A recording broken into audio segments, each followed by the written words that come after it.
Hello, everybody. Hi. I think I don't want to mess the frame up, so let me just put it. I think we could. I don't want to be in your personal space. Hi, everybody. This is Safe Sikalala, as always. I'm over here with Mr. Greg Anderson. Craig Anderson of the Kane Library. Okay. And I just wanted to talk to Mr. Anderson or Craig, if I may, because we what we're hearing AI. Apparently, AI. We don't need libraries anymore. We don't need this anymore. You see, they have, for instance, the Kane Library. These books right here, these are for have been discarded. They're free to be taken, right? You can take it like you can take them as. Am I putting it in the frame right? Sorry, guys. This is purely spontaneous.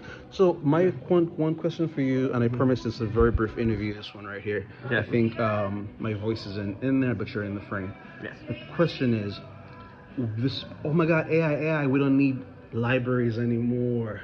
What are people getting? So you have a. Just tell us a little bit about yourself. I believe you have a master's in library science. Just tell us a little I bit. have a master's in library science. I've been working here for 25 years, Yes, since sir. July of 2000. And so you're asking, what are people getting What wrong are we about like? AI? What are we? People think all of a sudden I can just look up the answer in ChatGPT. ChatGPT can write my paper for me. What are we missing? It can. There's a few things that you're missing. It is generative text, so it is predictive. It's designed using algorithms, using very well-developed algorithms. That's I right, have to say, I that's do right, have to give them credit where credit is due. Yeah, I know. It uses Yeah. some very good algorithms to try and figure out what you're trying to get out of it. Right, But right. for right now, one of the major mistakes that AI often makes is that it will tell you what you want to hear, basically. So if you're looking for facts and statistics and the kinds of things that you want to write for like a paper or a scholarly kind of Like a journal paper, or something research, like that. A lot of times AI is going to shift things. So like I said, that this Let me help you out. Yeah, let me help you out. For instance, number one. Oh my God.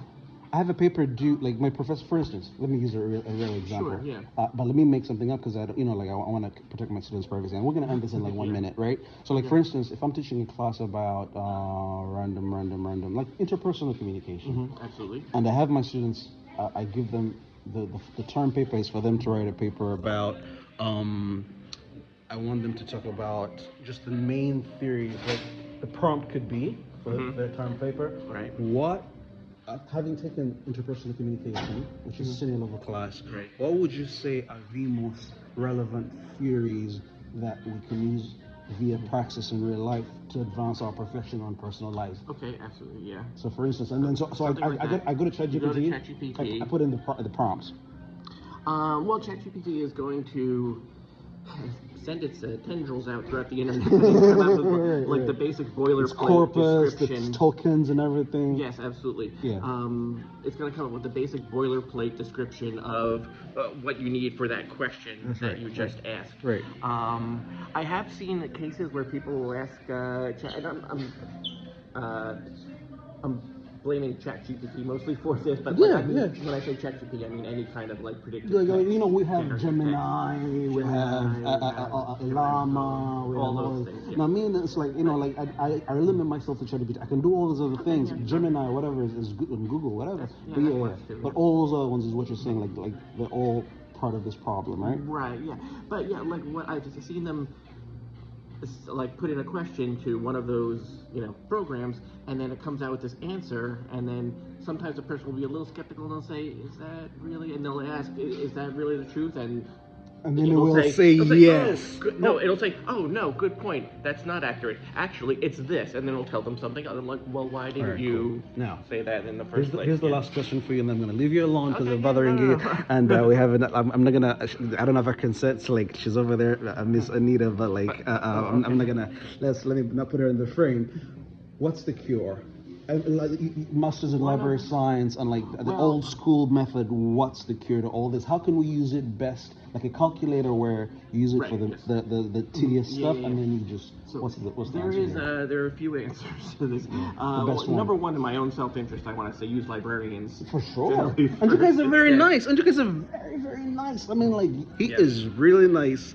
He's been here for forever. I just love him. I mean, like, him and, like, I only have his consent, but, like, yeah. And there are other things involved in, like, AI and generative text, ethical considerations, like sometimes it takes information and images, especially from other creators who are not getting credited for that. So that's an issue all on its own. But one of the things that I've seen people doing with AI in order to keep it from having those like hallucinations is it's like, you know how you see in like movies and TV, a genie pops up and then you go to that genie and you ask for a wish and it like twists your words. So you have to like word your thing very carefully. So you'll go into ChatGPT or something and or Gemini, whatever. Or Gemini, and say exactly what you just said about, you know, the paper, I'm writing a paper on interpersonal communication. It'll say, don't assume any information, don't extrapolate any information, don't, you know, when you give it the prompt, like say, don't give me any information that is not evident from the facts. So let me tell you, like I'm a student. This is the very last one because I really want to. I respect your time. You've been very generous. I really, it's been really, really nice. So it comes through for me. It gives me my paper. I read through it. I do basic QA. I'm wise enough to do basic QA, and I tell it to give me my APA references or whatever. What am I like in the end? And then I get my A. I get an A in the class. What have I like? And then I go get my degree. I go into the job world. What's happening to me there? Yeah, that's what like. Am I gonna be like? It's that old cliche that professors always tell you that if you cheat on your tests in class, like you're only cheating yourself. Which that's an old cliche, but it's true. It's true. It's very true. Because I mean, just for me personally. Like for instance, critical thinking.